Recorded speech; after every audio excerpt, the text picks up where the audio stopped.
Hey, Dr. Borse. Welcome on, sir. How are you doing today? I'm doing well. How are you doing? Thanks for having me, man. I'm doing well. And just for the audience, my name is Mac. You can see there, Porn Free Millennial. I have a podcast and a Substack called Porn Free Millennial. My X account is Mac Nomadic because I am traveling remotely, working out of my RV. I'm in the beautiful state of Wyoming right now. It's a little bit windy. And we have on today, I think, Dr. Borse. Let's see. This is, I think, the fourth time you've been on the podcast. Yeah. And this podcast has been going for a little over a year. This is going to be the 31st episode. So I just happy to have you on. You want to tell the audience a little bit about yourself before we get started?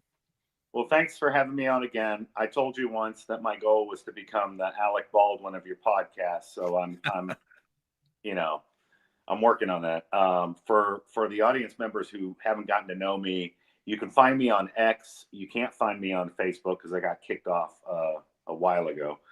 I have a PhD from LSU in literary theory. I'm basically a generalist.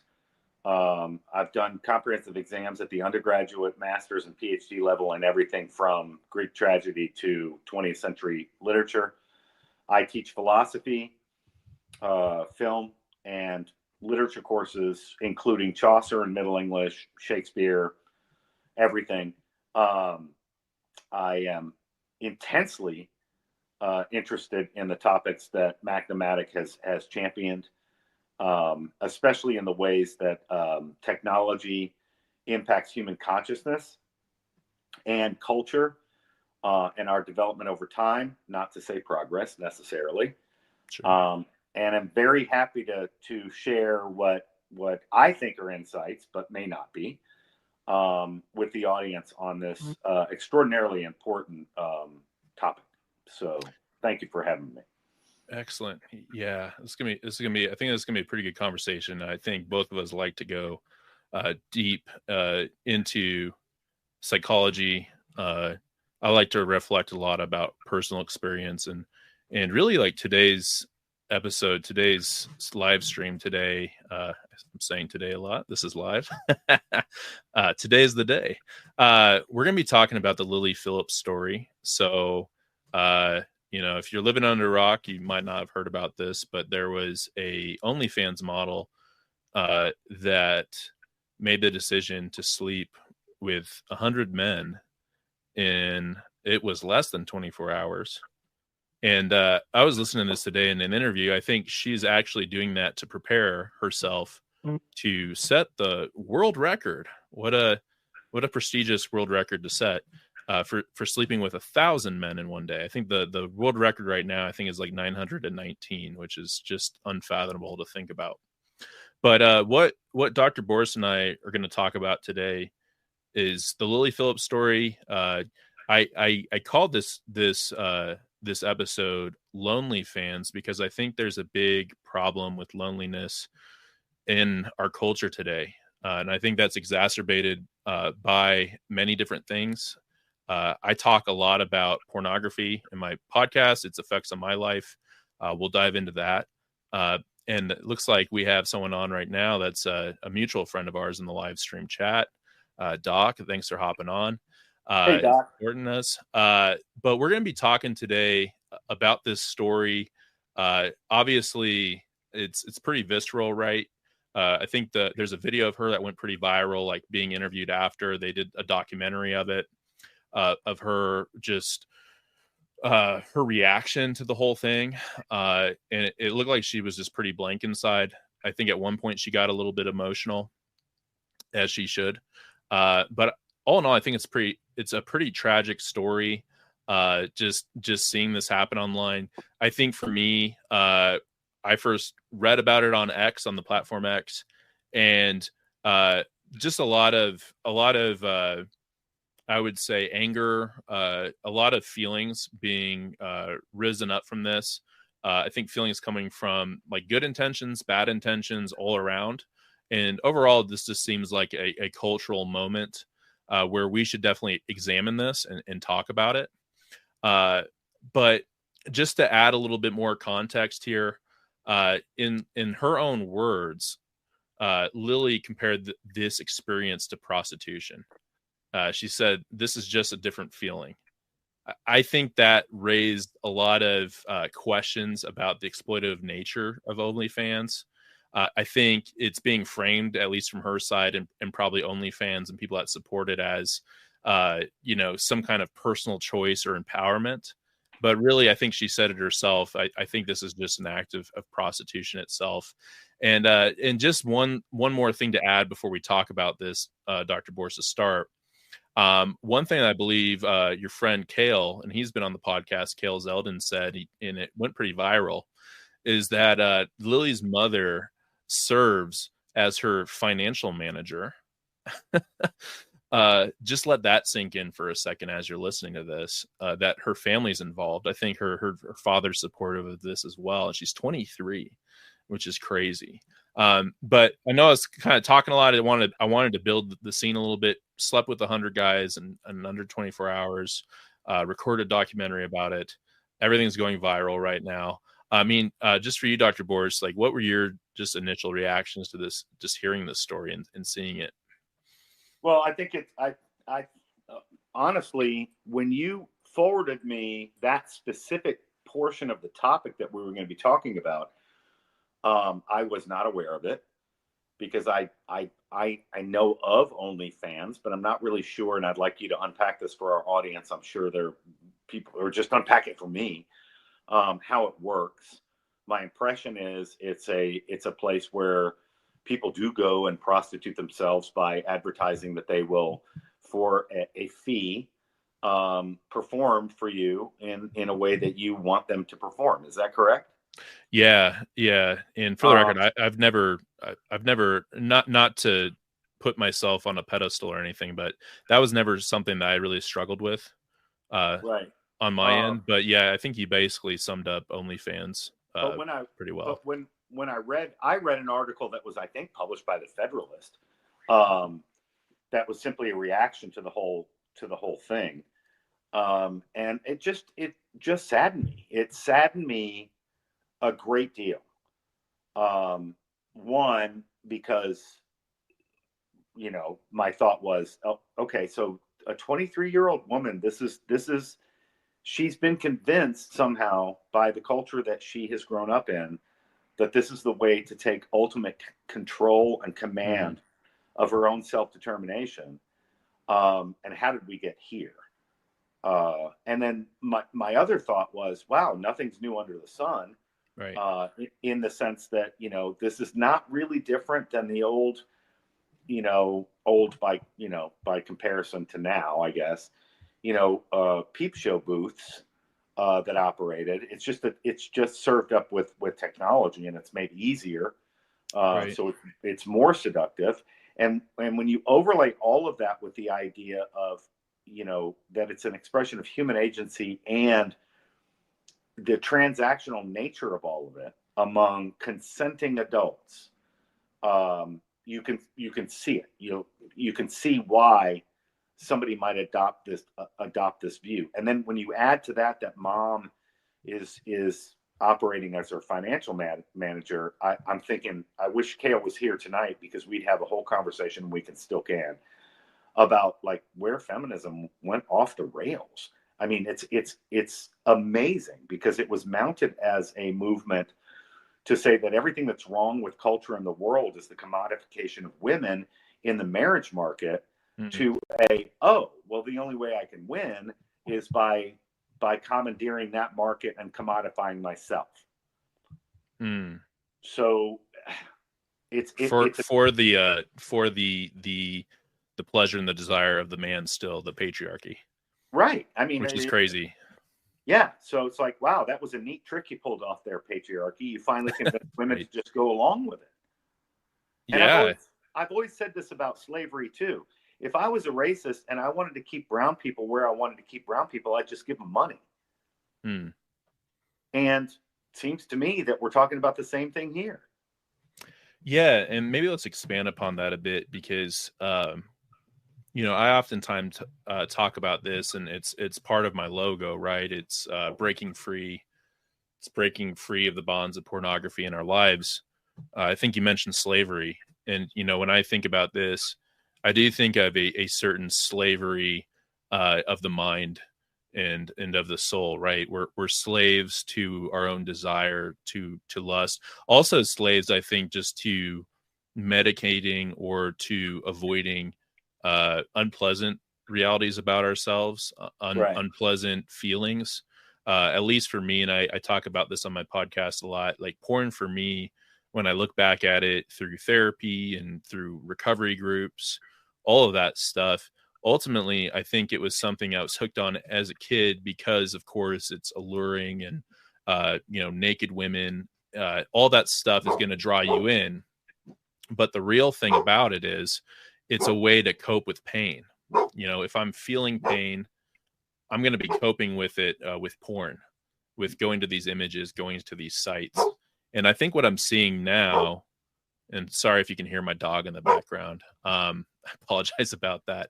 But I think what we're seeing now, right, is we're seeing this proliferation of media, right, of attention grabbing. Everything's trying to go after your attention, right, online. Any type of market that you look at, any type of, I would say, vector of life, someone's trying to get your attention. Someone's trying to hook you in through media, through apps, through technology.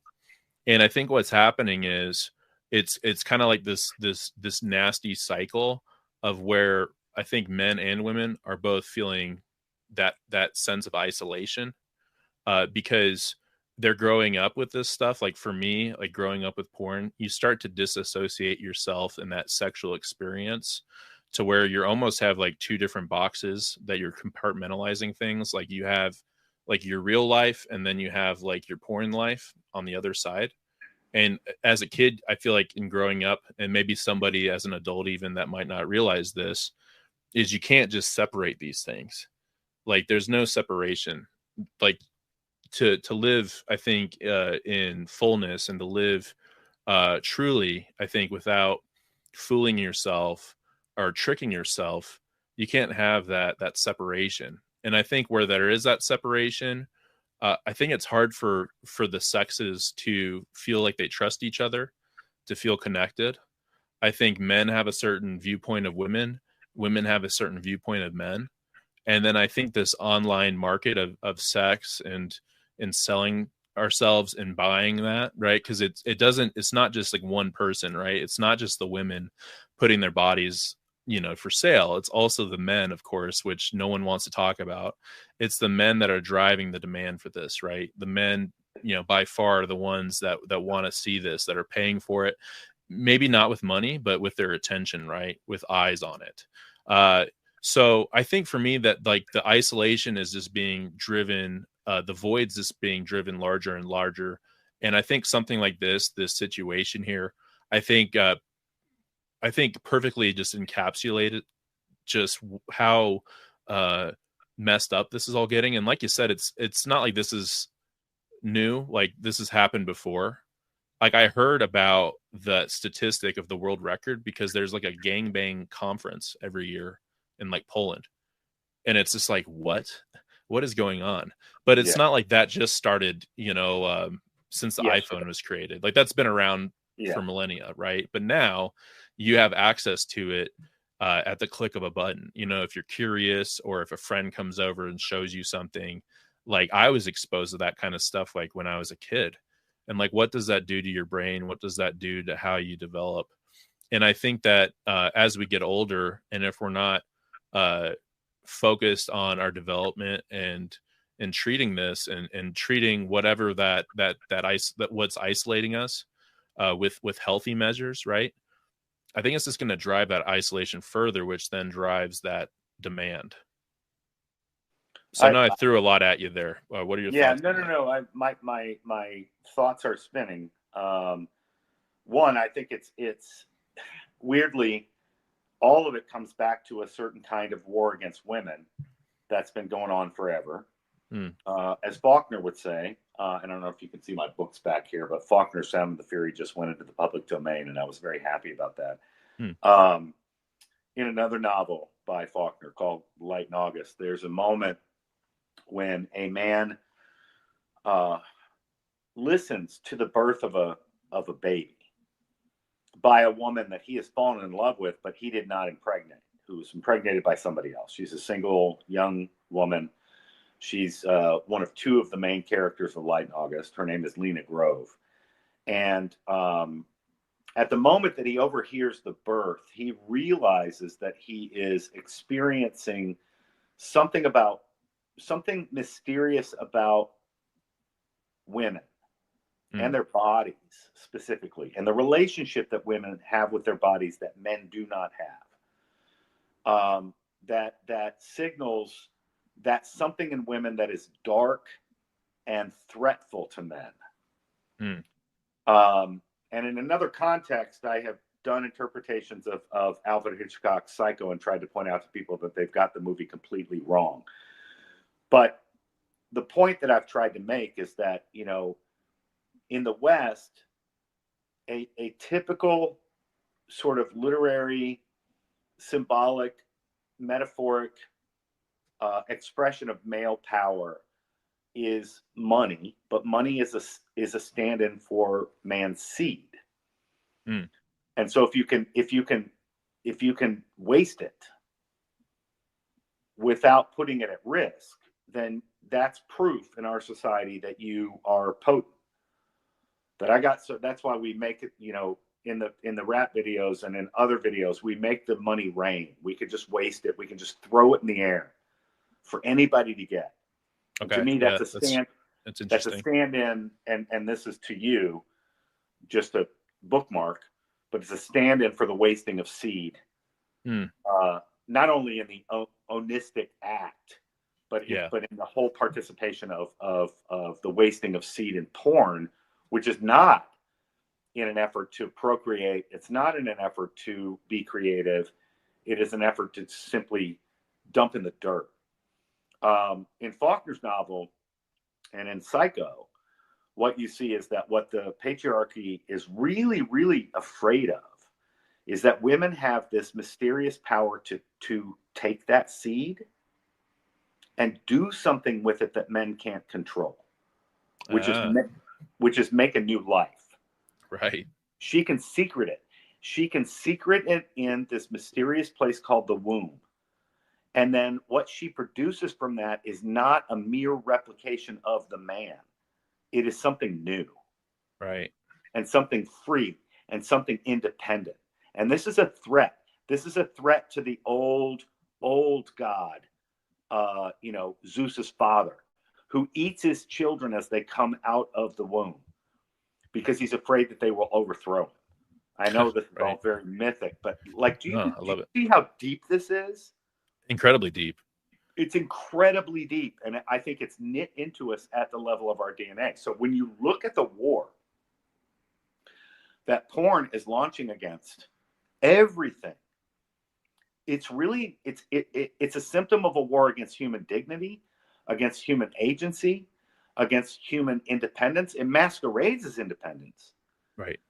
But it's really an expression of a kind of nihilistic embrace of the only way that I can commandeer the seat of God of the universe is to commit suicide. I literally, in the Lily Parker story, my immediate thought when I read that her next stunt will be to try to have sex with 1,000 men, and Doc knows this because he's old enough, my immediate thought went to the movie Last Exit to Brooklyn, in which a woman almost dies, just making her body completely available to any man that wants to show up in an abandoned car. Yeah, right. You know what I mean? It was stunningly graphic and harrowing for me spiritually. Really? And this is what was that? The late 1980s? Or mid 1980s? I mean, it's a movie that is predictive of what we're looking at now. Sure. But the whole thing to me is so saddening but it's also so obvious. What do you do? There's a process by which you attack the most basic fundamental foundation for human society and culture, which is marriage. Yeah. And then you denigrate the most fundamental unit of social order, which is the family. You replace it with individualism and say the only way that you can express your individualism, and here's a little bit of Foucault for you, is to recognize that all dynamics between individuals are power dynamics and they're unbalanced. Right.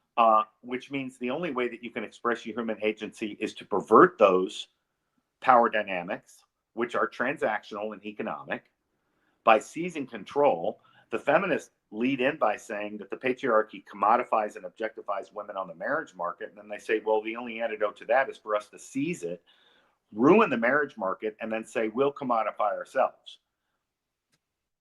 And then you replace the fact that we are supernatural animals with the idea of the fact that we are natural animals, and then say the only way to express your agency is to abandon yourself to forces in your body that you have no control over, which is the sex drive. Oh, I guess I just ended the podcast, didn't I? I'm just sorry. Like, check. No, that's fantastic. That's why I love talking to you. You have a brilliant mind. Like, but I've been thinking about this since you contacted me. Yeah. And this is kind of the way my brain works. It's like, oh, it's all, to me, it's all so obvious. Yeah, but and sorry to interrupt you, but man, it took me 20 years to figure that one out, right? And a divorce. Well, me too. You know, I mean, I've been thinking about this the whole time. I'm 60. I'm an old man. Yeah. And I've been thinking about it because I think it's kind of the most important thing. It is. And really what we want to spend our time doing is talking about, well, what do we do? What can we do? What is the force against which the Lily, because so far, I'll tell you, in my perception, what faithful people have done in the spiritual war is they have decided that it's not going to work to have the bright city built on the hill as an alternative. The only thing we can do is refuse to participate and go underground. And I think that's a mistake. I think that we need to offer men attractive models of what it means to be men. Ooh, I was getting a little bit worried when you were saying attractive models, but then you ended it quite well. Yeah, and that's a great point. And so if you guys follow me on X, and I'm not asking anybody to do that, you'll notice that my persona on X is kind of as a hyper alpha male. And I don't apologize. I have the receipts. I do joke. I am a serious person. Matt can he can vouch for me. Right. But I think it's extremely important for men to show other men that it is good to keep your promises, to be dignified. Yes. To treat other individuals with respect. Yes. And to defend yourself. Yes. Openly and with full masculinity. Because it's not just the war on women is a war against the very foundation of human society. The war on men is to go along with it. Yeah. Okay. Can I interrupt? This is great. Yes. All right. So this is fantastic. So yeah, I think like growing up Catholic, I'm Christian. I kind of felt like this is something that I feel like, and I know you're Catholic, but I know this is something I witnessed kind of in the church to where people just like wouldn't talk about it. Right. It's kind of like almost as like everybody's doing great. Nobody's looking at porn. Everyone's fantastic. Meanwhile, everybody's looking at porn. No one's marriage is quite doing well, but no one's willing to talk about it. And I feel like kind of just growing up with that. And I think with porn in general in our society, that's always just been something that like no one ever wants to talk about it. Everyone kind of has this back of their head kind of like, okay, like, yeah, I'm sure like that guy's or that like maybe some wife is saying, well, my husband doesn't look at porn, but that guy, her husband looks at porn. Like, what a weirdo. Meanwhile, it's like every man pretty much is looking at porn, like over 70% at least. I'm very confident to say at least maybe once a month. Like the statistics with Pornhub are crazy. It's like millions of users like a month Yeah. watching this stuff. And you could like stack up like per month, like the videos, or like in a year, the videos, like the amount of minutes watched, it goes back like centuries. It's like thousands of thousands and thousands of hours, right? So Yeah. like BS to the fact of like, oh, well, you know, at least I don't do that. BS. And we need to talk about it. And that's why I'm talking about it. I'm glad you're talking about it too, is I think real masculinity is living in integrity. It's being honest. And if you're with somebody, right? Like I'm dating this amazing woman right now. As a man, it's my duty to take care of myself and to take care of her. How am I taking care of myself or taking care of her if I'm masturbating to strangers online and lusting over them? That's one of the biggest, I think, breaches in trust in a relationship.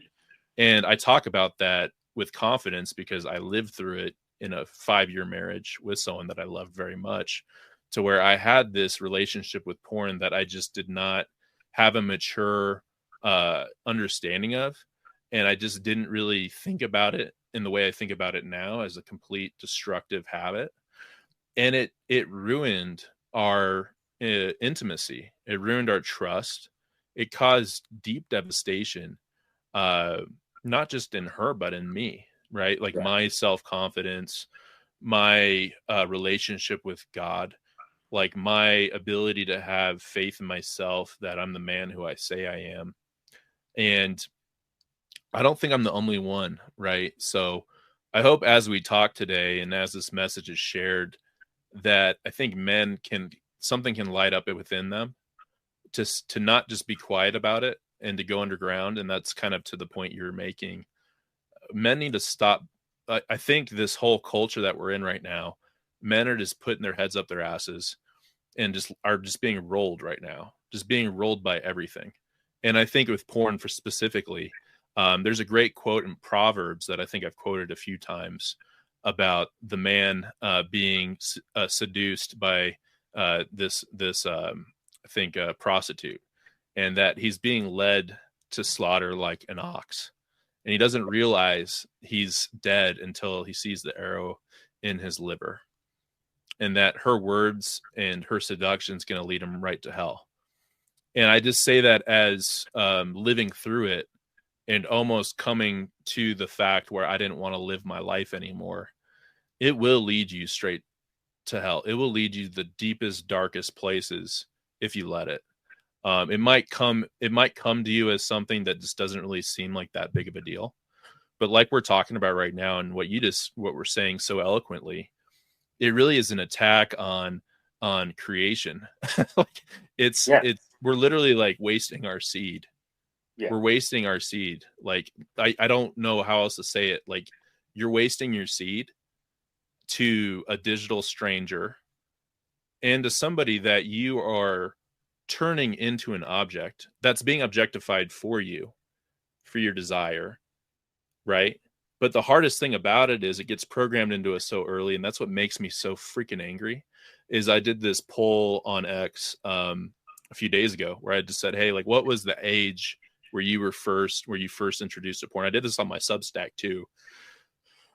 Crazy answers all around, but the average age was around 10 years old, which is when I was first introduced to porn. And just think about that. And I think there's some studies that we can probably talk about at a later date that basically say it's around 10 to 11 years is the average age that young boys are exposed to porn.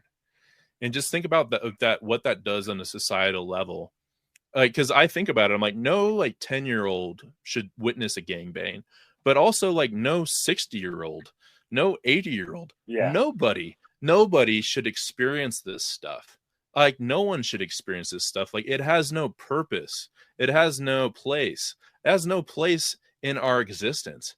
Like, screw this stuff. I don't want to see it. I don't want my future kids to see this stuff, but it's out there and we have to talk about it. We have to fight against it. And that's how I feel about it. Well, and from a philosophical point of view, you have to ask yourself, what is it an attack? First of all of this is, when I was a kid, I was puzzled by the Catholic language about powers and principalities. Mm. about a grand spiritual war that's going on all around me that Right. I can kind of intuit, but I can't know directly. Right. And for a long time, I kind of didn't believe in it. And then now that I've gotten older, I realized, oh, I see how it's being expressed now. What is this a war against? Okay, so when I do the great chain of being in my philosophy class, and I talk about, we start at the bottom where things have existence, they have being, but they don't have life. That's mineral. And then we move up the chain and we go to those things that have existence and life, and that's vegetable. And then we move up one rung on the ladder, and we're talking about things that have existence, life, and the ability to move independently. That's animal. And then we go to the next rung, which is human. Okay. Right? And now you notice as you go up the ladder of existence, everything above another thing has all of the existence of the lower rung plus something, right? Right. Plus something. And then above the human is the angelic order. I'm Catholic. I believe in it. Okay. And the difference between angels and human beings is that human beings have bodies and angels don't. They're pure intelligences. They're pure spirits. Okay. Each angel is its own species, which is an amazing thing to contemplate. Okay. But there's something special about the human order that not even angels possess. Okay. And this is straight up biblical. And if you're Christian or Catholic, you believe it. The only rung on the ladder that was made in the image and in the likeness of God are humans. Minerals are made in the image. Vegetables are made in the image. Animals are made in the image. Humans are made in the image and likeness. Angels are made in the likeness, but not the image. The attack is against the image and likeness of God himself as incarnated in the human body. And so, of course, the attack is against the human body. Of course, that's the scandal, is that the human body possesses a miracle and a mystery about existence in the universe that nothing else possesses. And so what are the dark forces in the universe going to attack? They have to attack that. And everything is arrayed to attack that and the things that. So what do? We get rid of the idea that anything is taboo. We get rid of the idea that anything is sacred. I'm going to remind you, in an earlier podcast, I think I mentioned the word obscene is theatrical. It means we do not put on stage anything that is sacred. So you don't see, in Shakespeare, you'll never see a marriage, and you'll never see the conjugal act. You'll hear it, you'll hear a reference to it, but it will not be on stage because that is taboo. And taboo by the way, means sacred, and it means that which cannot be touched. It is off limits. And so what has modern society done but denigrated every single human relationship that revolves around the sacred? And I love how you said on set, on screen. Yeah. Obscene. Like, yeah. But when you think about it, right, all this stuff's on our screens. Oh, yeah. The desecration of sex is now the norm. Right. Feminism has tried to convince women that the only way to command their own bodies is to treat their bodies the way men treat their bodies. Yeah. And I would like to point out to everybody that there's a fundamental difference between men's bodies and women's bodies.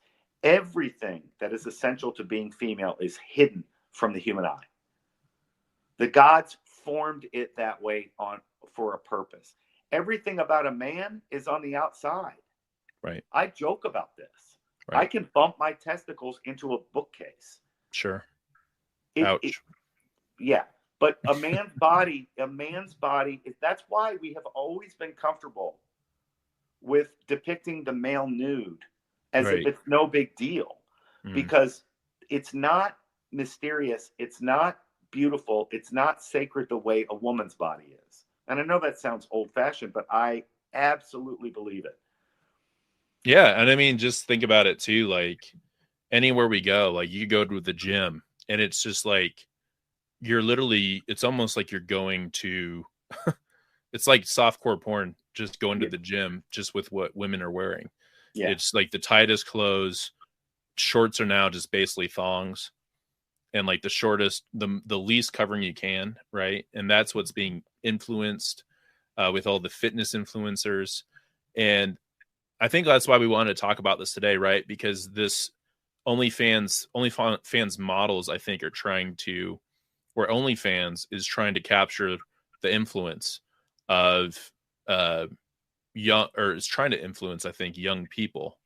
I think young men that, hey, this is cool. This is a way that you can.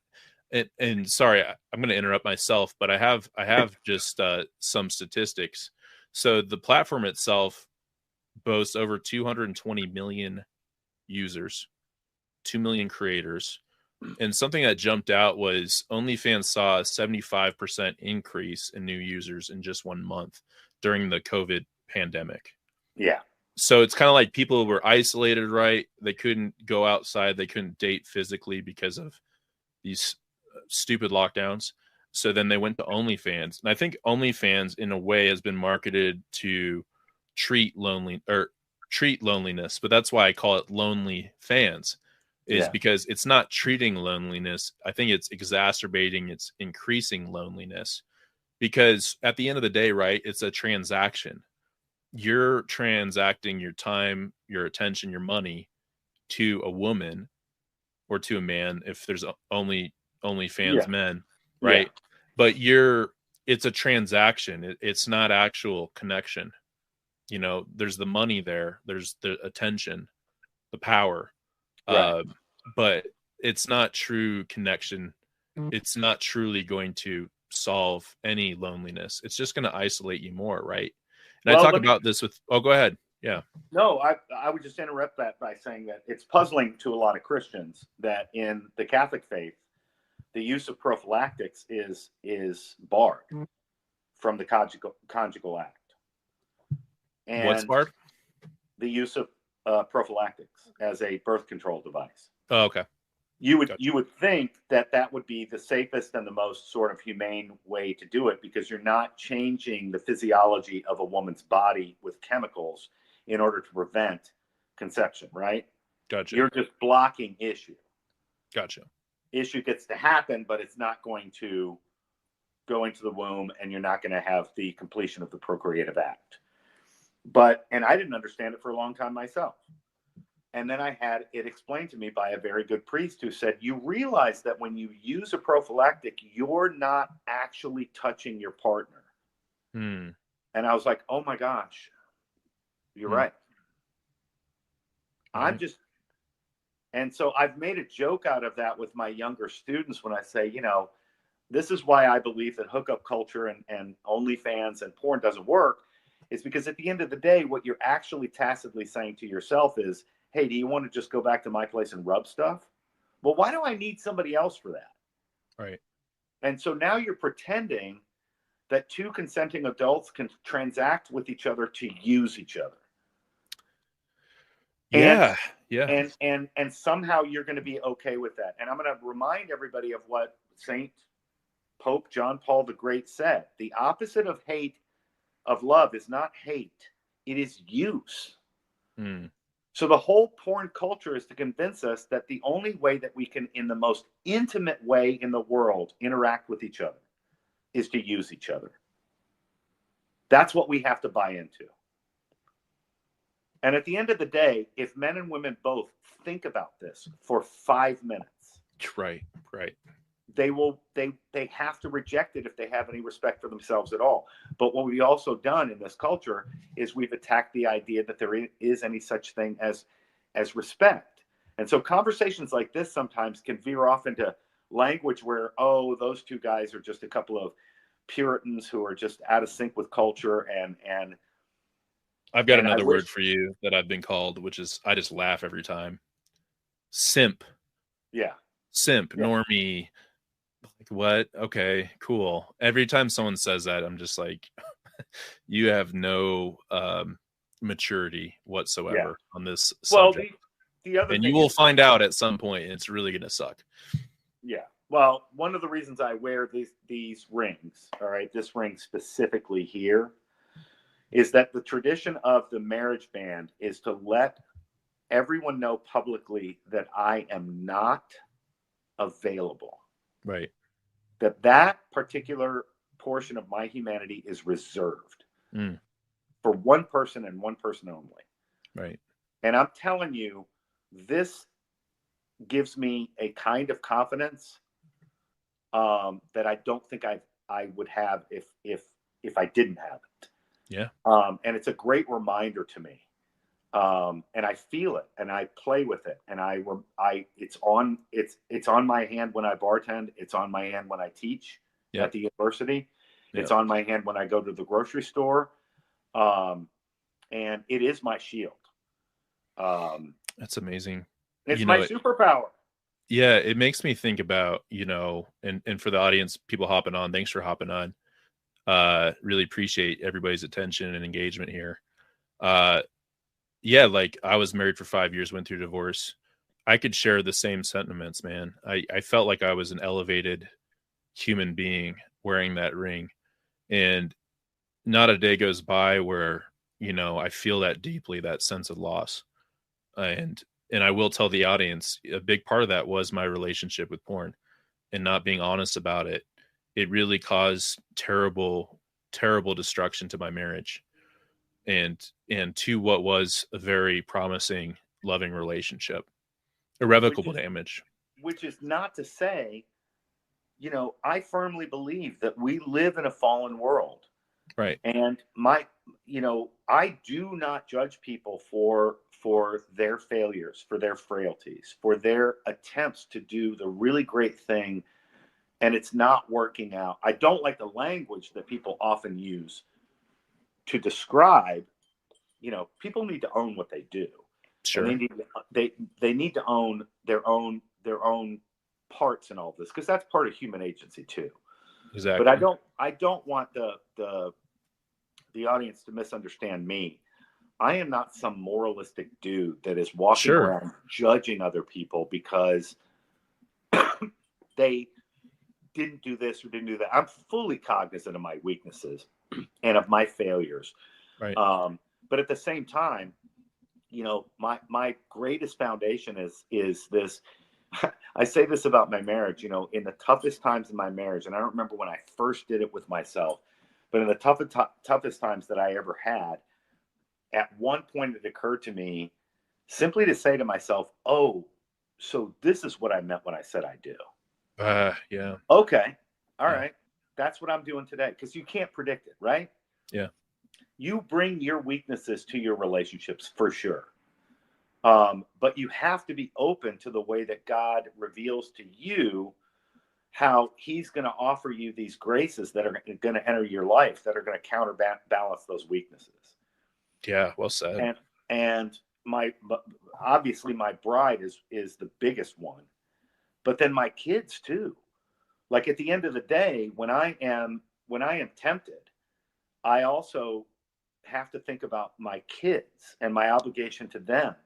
Yeah. As a father and as a husband, and by the way, to me, this is the order of it: husband first, father second, friend third, professional fourth. Right. But I do try to remind myself. I don't do it perfectly, for sure. I'm a sinner, just like the rest of you guys. But I have seen these graces that have been offered into my life as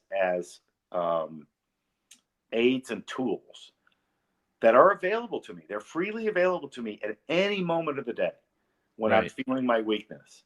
Right. To just remind myself, I say to people, don't forget that every person that you meet is a way for God to reveal how he loves you that you can't know unless you see them. But at the same time, so are you to other people. Yeah. And to me, that's a great inspiring humility. Yeah, and I think that's what a lot of people need to hear, that struggle with this, with porn or with this with temptation, with sin, to be honest, right? Is that, like you just said, when we do that, it's kind of a two-way thing, right? To where there's people in our lives that want to love us, that God's going to work through, that it's beautiful. But then in our own life as well, we're not showing up to the table fully if we're living in this separate shadow life, to where we're isolating ourselves. For me with porn, it just felt like it was so sad. I felt so depleted. I felt so numb. Well, Void is a really good. Yeah. There's a reason. On the one hand, porn is so ubiquitous and so public, and on the other hand, everybody does it in secret. Right. Yeah. I mean, with a few exceptions. So why does it have to be secreted away? Right. And yeah, like why? Like, let's dig into that. I can, as you so eloquently talked about it, like you, and then you find yourself in this weird sort of crux of balancing these two sides and trying to convince yourself that you can command both. Yeah, I tell this story. It was like one of the last. It was a relapse I had after like 2 years of sobriety when I was married, and it was in 2021 was when I initially had the idea to podcast about being porn free and spread my experience, talk about it with other people, because I was seeing how much it was helping me in my life. And in that time, I think that was about 3 years into my 5-year marriage, where I hit a rock bottom moment, but then I went to therapy, to group, Bible study, was doing all the right things. And then we moved from Denver to Colorado Springs, which was like an hour and a half. So I moved myself away from all these positive things that were in my life. And we got a house and everything was busy for a bit. But then once it died down and I didn't have those resources or those things in my life, whatever the stresses were that were coming down upon me, I went to the old way to medicate it, which was going to porn. But this moment that happened was, I was like, I think like almost 2 years sober, doing really well. I created my Substack, Porn Free Millennial, and my podcast, Porn Free Millennial. And then it was like a week later, I relapsed bad. And I remember telling I know, right? It always happens. It's like you get so overconfident. I say, you get cocky, no pun intended. But I relapsed, I failed, right? And I remember telling myself, I'm going to take this to the grave. I'm never going to talk about it with my wife. She doesn't know. No one needs to know. I know God knows and God's mad, but I'm never going to tell her about it. Right. Yeah. Yeah. And I remembered it was biblical. I'm telling you, Dr. Borse, it was biblical. A tree, there was a giant windstorm, like all the fences, it was a giant tree broke in half and it fell, it almost hit our house. So the next day after I relapsed, I woke up and I think I had COVID too. Like I've had COVID twice, and both were connected to really bad relapses and really bad depressive. It was the worst combination, but I had COVID. This giant oak tree, cottonwood, broke, almost hit our house. So I had to deal with that, but I used that as an excuse not to talk about my relapse, right? Because I'm like, I can't tell her right now. I mean, heck, like she's stressed with work. I'm busy. Yeah. I'm not going to talk about it. So then, days turn into weeks turns into months. And then by the time it comes out, it's incredibly devastating and hurtful. Right. Yeah. So I just bring that up just to kind of add to what you're talking about is, I think like with any kind of sin really, or things where we miss the mark. Right. We have like some choices that we have to make. And I think we should make the next right choice, the next best choice.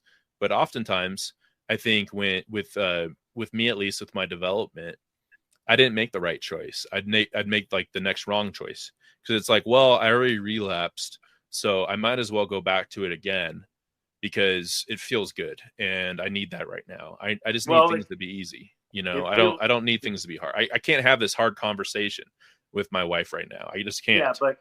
Yeah, all I would add is all the excuses.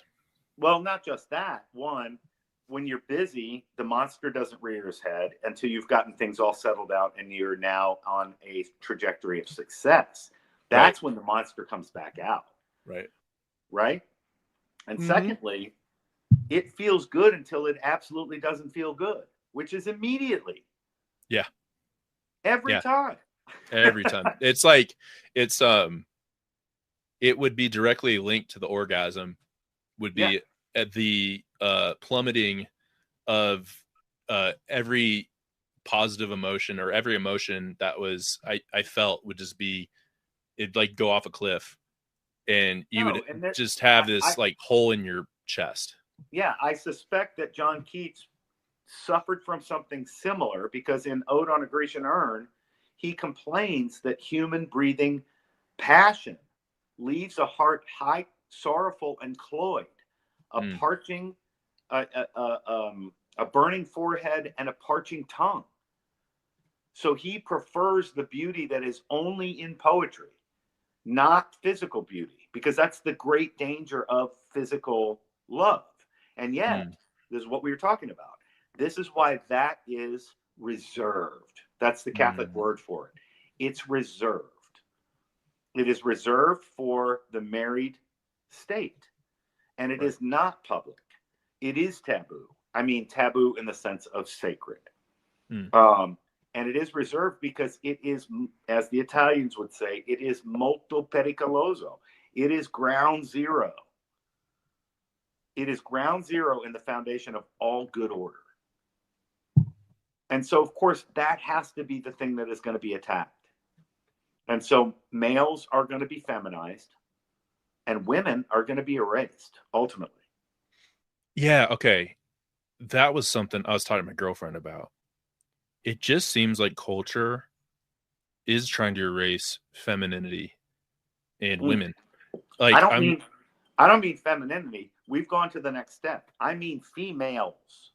Yeah. But what I'm saying is, I don't know if you've kind of picked up on this, but it just seems like the NFL sports are gearing so much towards women to, like, in a way, it's like the perfect woman is the woman that goes to the bar with you, drinks the beers with the guys, does the cake stands, watches the game, has a fantasy football team.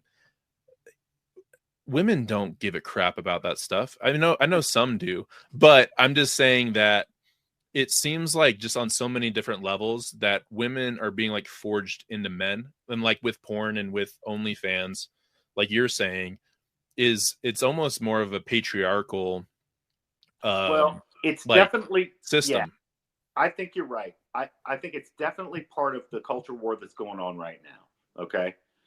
That the masculine man is actually a very, very the alpha male is very popular image in advertising and in pop culture, for sure. You know, I'm on my phone just like everybody else is every day.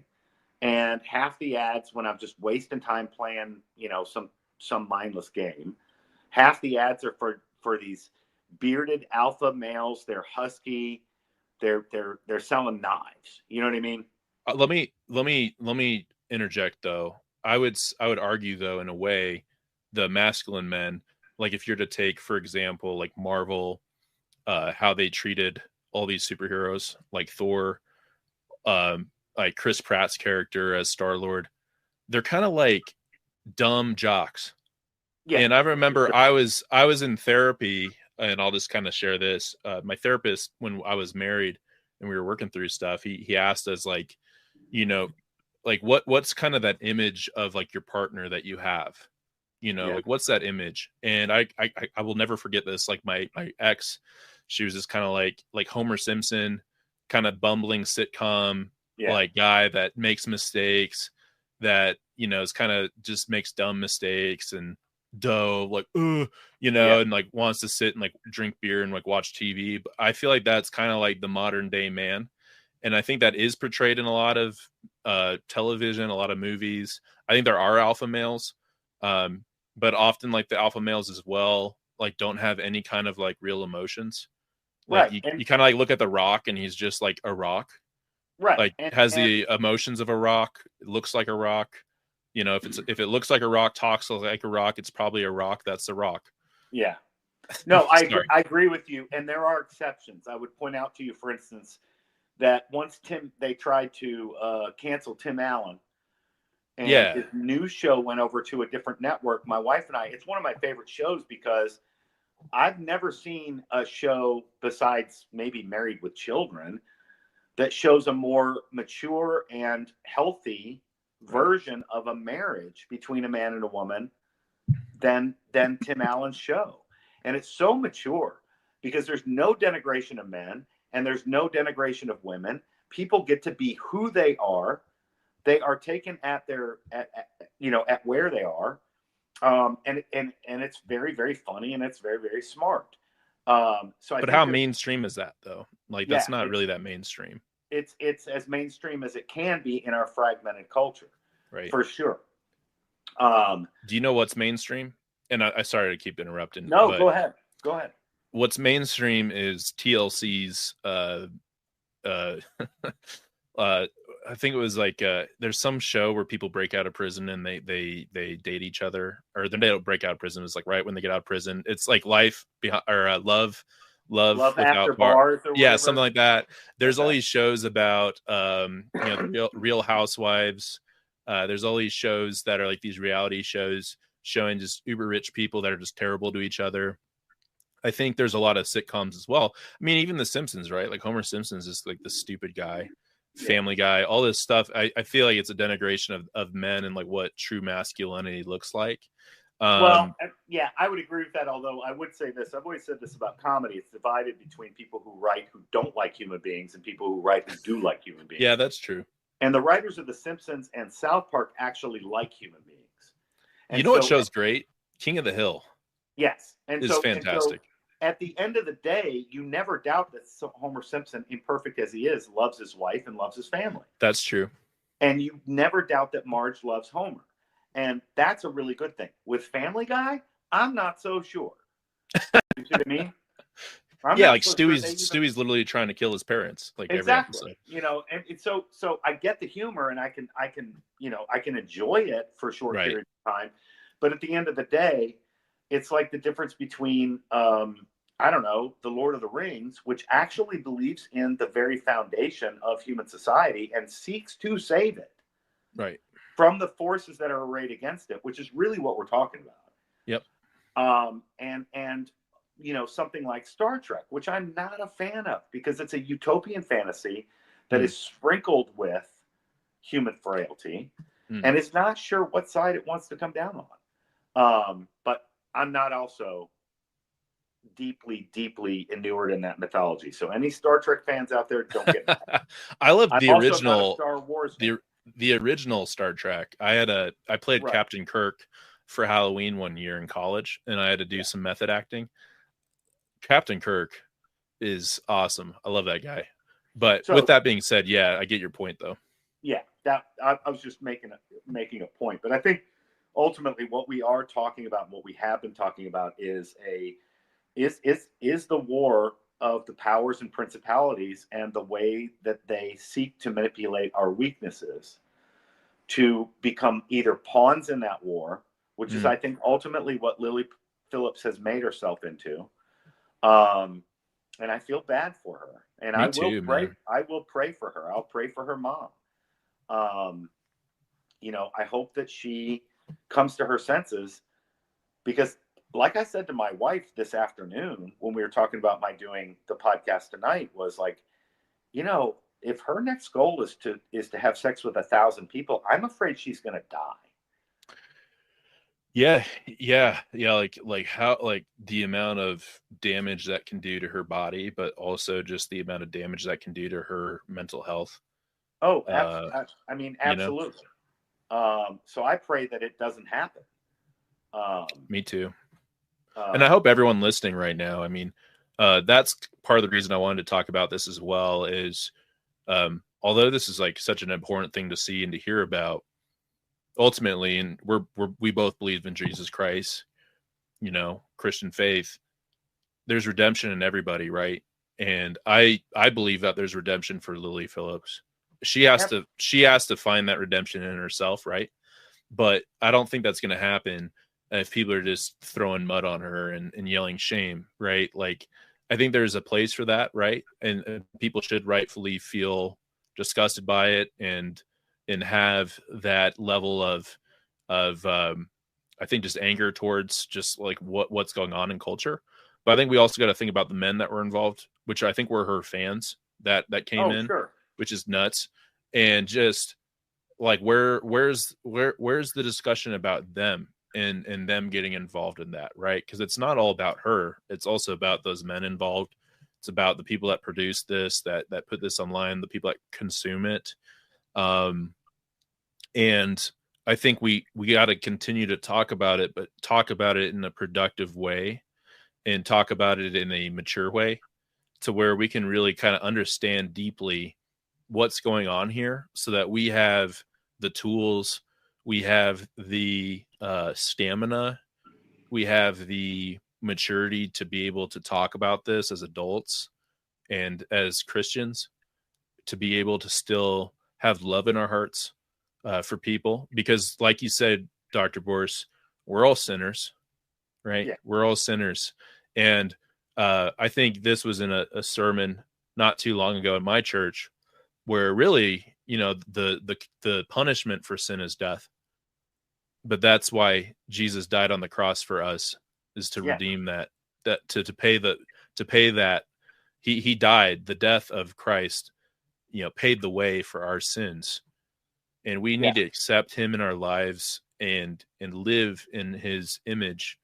And I think a big thing to do, and this is one of my favorite stories in the Bible, was when the adulteress was about to be stoned, right? And he draws a line in the sand, and he says, "He who did not sin or has not sinned, cast the first stone." And then he turned around and told her, like, "Hey, like, you need to change your ways." But he didn't stone her.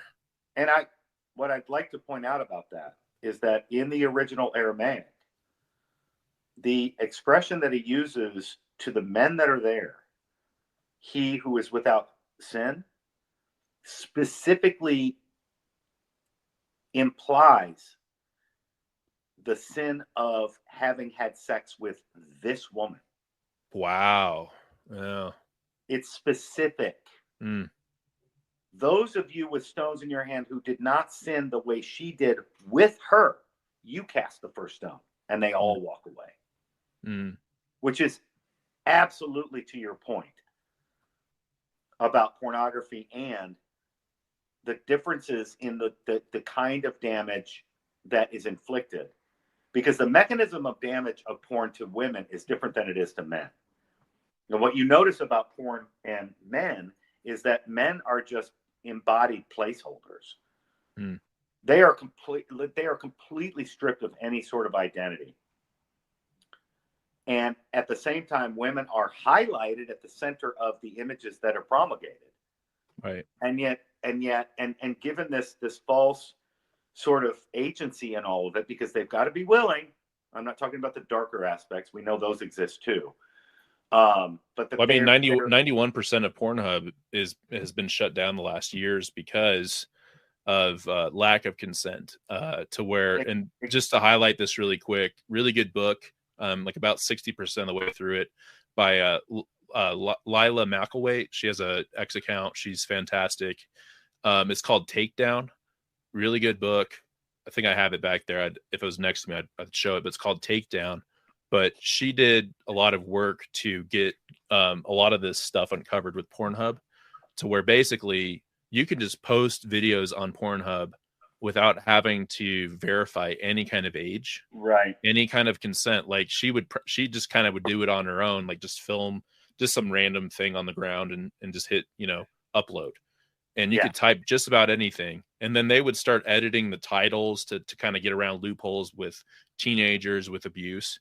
Right. And what's been found is like 91% of their site basically was monetized rape, monetized trafficking, underage people. And it makes me freaking angry because that's stuff that on average 10-year-old kids are watching their first time is somebody being raped someone being trafficked, And at and the same time, it's terrible. Yeah, I go would ahead. bet I would bet that most mature consenting adults who avail themselves of pornography on the internet do so by telling themselves that all of this is between consenting adults. And Yeah, so it's very important. It's very important for somebody like Lila to expose the fact that no, it's not, and you can't tell. So stop it. right. And I'll end with this because I feel like Frank Kermode here that we're coming to an ending here. But I'll end with this. I had a young man come to me a few years ago with a moral conundrum. And I remember I said to him, I said, are you sure you want me to answer this question? And he said, of course, I respect your opinion. Of course, I want to hear your opinion. Why wouldn't I want to hear what you have to say? I said, because when you hear what I have to say, you may have to do something. Right. So, and that's something that you feel like you need to do, you might not initially like. Right. And he ended up letting me give my answer. But this is the answer I gave him without revealing any details about the situation. At the end of Catholic confession, we say a prayer, okay? After we have opened up our dirtiest secrets to another individual who is sitting in persona Christi. So, yeah, I am confessing it to another human being, which is very important psychologically, okay? When he offers me absolution, he doesn't offer it from his own point of view. He's doing it in the person of Christ, okay? And I understand why people have certain kinds of problems with this. That's fine. My point is this. At the very end, we do what's called an act of contrition, in which we say these words, that we promise to go forth and sin no more, and to avoid the near occasion of sin. And what I said to this young man was, don't forget this. Are you sure that you want to be the near occasion of sin for someone else? And he said, I didn't think of it like that. And I think that that is lost in the whole lie of the fact that human relations are all transactional. Which is, I think, at its very core, it's that's a Marxist belief, isn't it? Yes. And what I said to him is, I said, look, as guilty as you might feel, having had relations with another person that you feel were selfish and were for your own reasons and not, I said, imagine what it's like to be that person for a minute, sitting alone in her room again, asking herself why this keeps happening. Why did these boys treat me this way? And then they leave. And he said, I never thought of it like that. I was like, get in the habit. Yeah, that's a great point. That was a lot of hard. That was a hard truth I had to come to.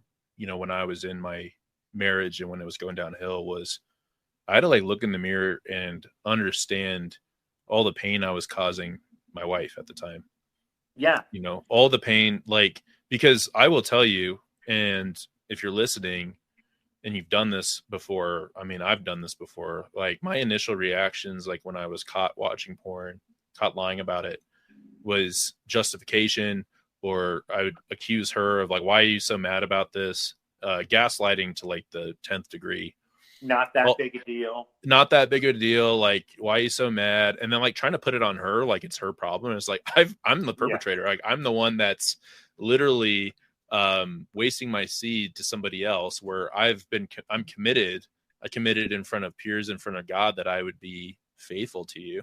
What does that mean exactly, to be faithful, right? Does it just mean, well, I'm faithful to you until I feel sad and I need to go look at porn to numb the pain? That's not justifiable, but it's something that you can work through. And like you said, to repent for it and to realize we can't fix ourselves. We can't fix our relationship with porn until we can realize what the relationship actually is and stop glossing over it. We have to dig deep and understand what hole am I trying to fill right now?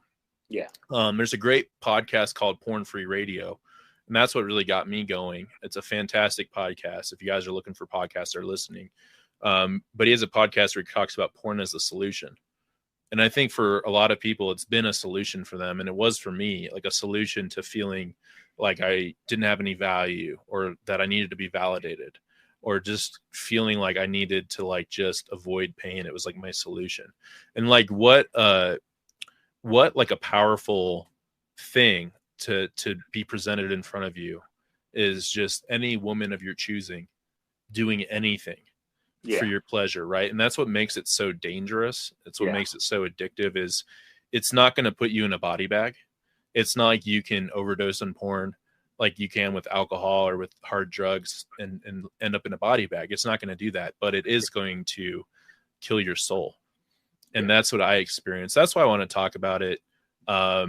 You know, it kind of brought up to me too.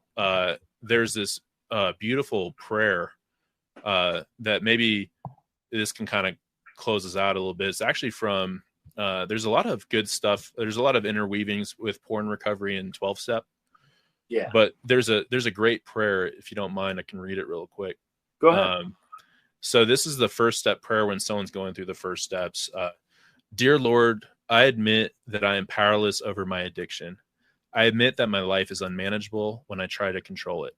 Help me this day to understand the true meaning of powerlessness. Remove from me all denial of my addiction.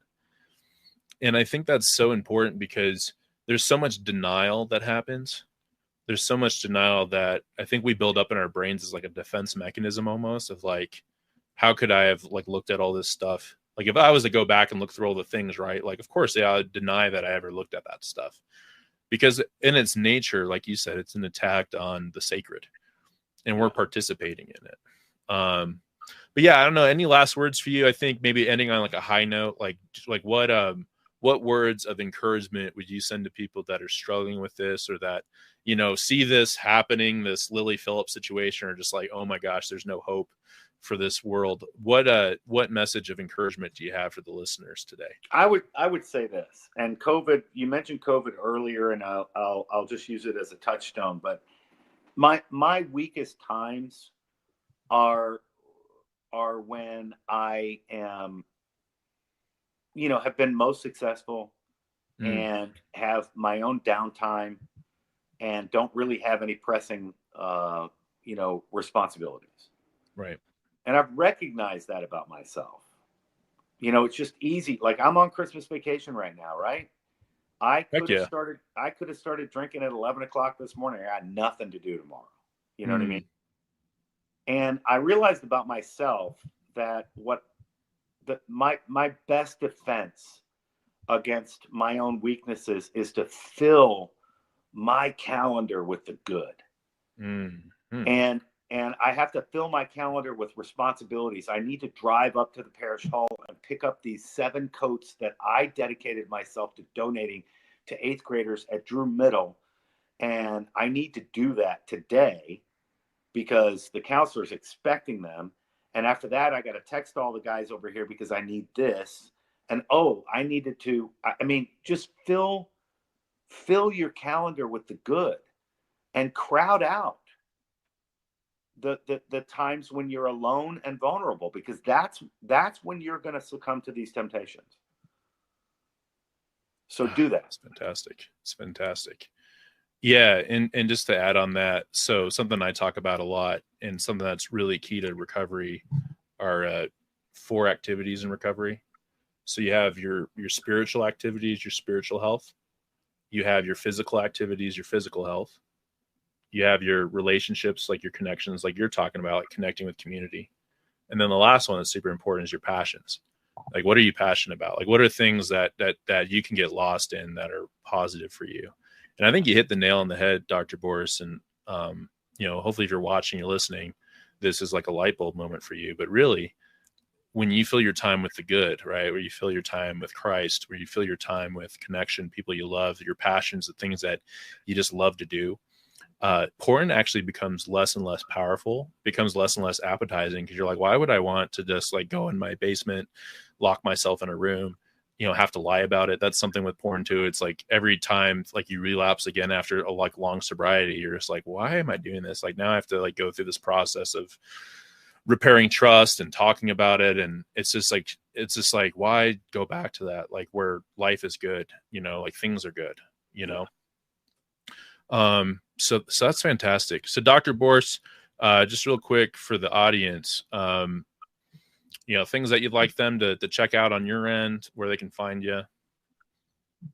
Well, you can find me on X. That's really the only platform that I employ right now. I post under my own name at Gregory Borse on X. I'd love to see you guys there. I warn you, I'm a free speech absolutist. I'm pretty funny. I'm not apologetic, but sometimes I don't get it exactly right. And I also would just recommend that you guys over Christmas, avail yourselves of some great authors that can sort of reset things. Read some G.K. Chesterton, read C.S. Lewis, and I'm not talking about the Chronicles of Narnia, although I totally recommend them. But read C.S. Lewis's Apologetics, Mere Christianity, or The Abolition of Man, or G.K. Chesterton's Orthodoxy is fantastic in resetting in a very, very serious way what it means to be human, what it means to be made in the image and likeness of God, and what it means that God himself took that so seriously that he became man and died as the likeness and image for us. You talk about porn as a solution, and I'm gonna say at the end of the day, we're not searching for solutions which are cheap. Right. We're searching for absolution, and the thing about absolution is that it's a recognition of two things. My sin is my own. It was actually an expression of my individual agency, but I can't forgive myself for that. It's going to take somebody better than me to do it. Mm. And until you recognize that you can't do it, I hear people say this all the time. You got to be able to forgive yourself. Guys, that's a trap. Mm. You must be forgiven by somebody else.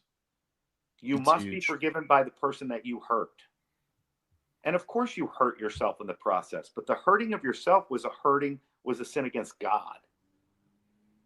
And so that's where that absolution comes from. Totally serious about that. So get with it. And happy Advent and Merry Christmas to all of you. Thank you so much for having me, man. Yeah. And thank you again. Just you add so much value to the conversation. And for everyone listening, really appreciate you being on. Please share this message. Just share it. I think one of the biggest concepts that we've talked about today is bringing this out in the open, not hiding anymore.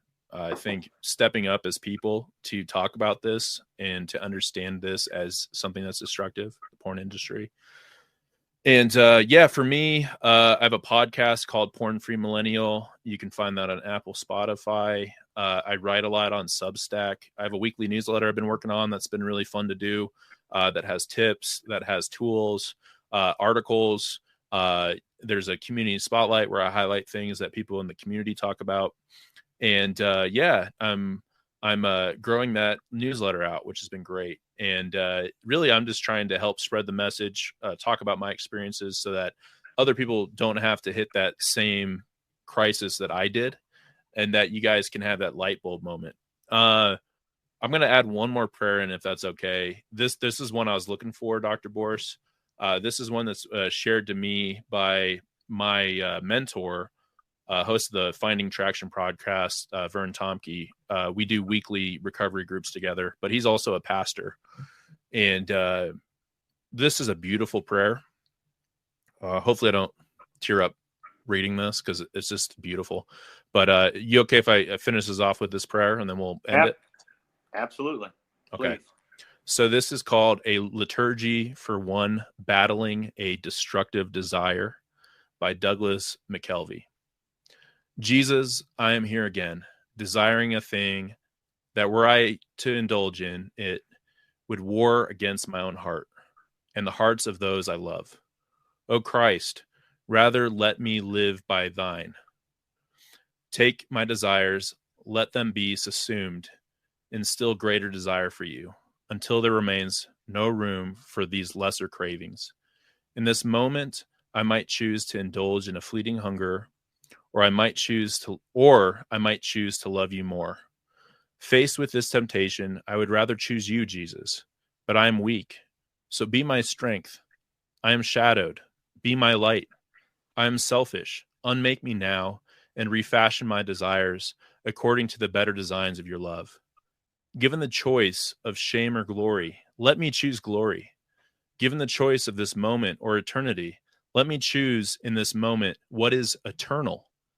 Given the choice of this easy pleasure or the harder road of the cross, give me the grace to choose to follow you, knowing that there is nowhere apart from your presence where I might find the peace I long for, no lasting satisfaction apart from your reclamation of my heart. Let me build, then, my King, a beautiful thing by long obedience, by the steady progression of small choices, that laid end to end will become like the stones of a pleasing path, stretching to eternity, and unto your welcoming arms, and unto the sound of your voice, pronouncing the judgment, well done. And we'll end it there. Amen. End it there. Amen. All right, everyone. Thank you so much for joining. Have a blessed night, and keep fighting the good fight. Talk to y'all later.